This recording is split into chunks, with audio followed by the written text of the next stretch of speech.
The Breakfast Club, a 1985 coming-of-age film, is an iconic pop culture phenomenon that has left a lasting impact on teenage cinema and behavior.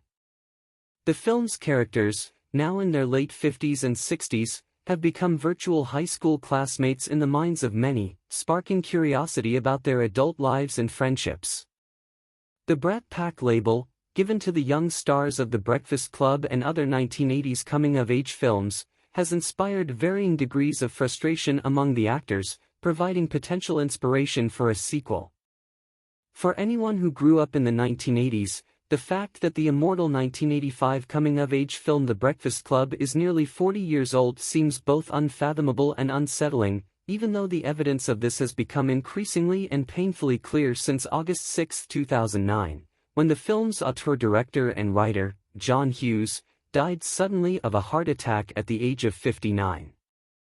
As the five archetypal teenage characters in The Breakfast Club, shy Allison, stereotypical athlete Andrew, rebellious Bender, dorky Brian, and popular Claire, would now be in their late 50s, Anthony Michael Hall, who plays Brian, and Molly Ringwald, who plays Claire, are now 56, while fellow cast members Ali Sheedy, Emilio Estevez, and Judd Nelson are now in their 60s. The heightened degree to which these characterizations and performances have become embedded within pop culture is perhaps most evident in terms of how so many people of various ages reflexively view these characters as being like virtual high school classmates, whose current adult whereabouts are a tantalizing mystery.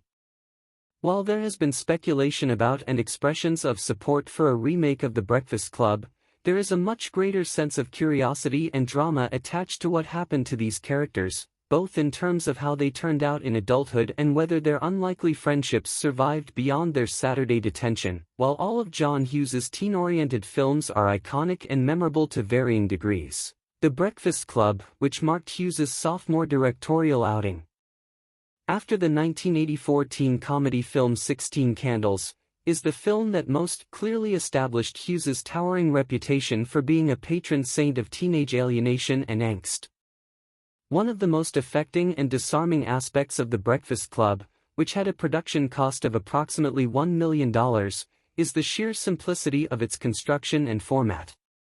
The Breakfast Club tells the story of five high school students from disparate social cliques who have been forced to spend one Saturday in detention in their school library for various transgressions.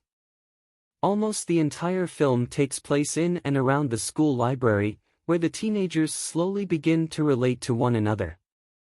They talk about their high school personas and overarching happiness. They talk about the various reasons for their detention. They mostly just talk. While the contained, conversational structure of The Breakfast Club led some critics to describe The Breakfast Club as being the My Dinner with Andre of teenage films, referring to the acclaimed 1981 comedy film about two friends who engage in a feature-length conversation at a Manhattan restaurant. The cultural impact of The Breakfast Club has far transcended this comparison over time.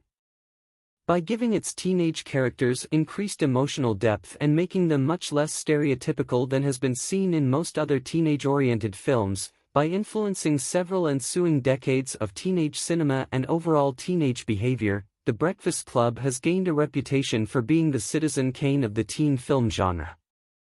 The Shermer High School class of 1985 40-year reunion. One of the most telling moments in The Breakfast Club is when Brian asks the four other teenage characters in detention about what will happen when they return to school on Monday morning.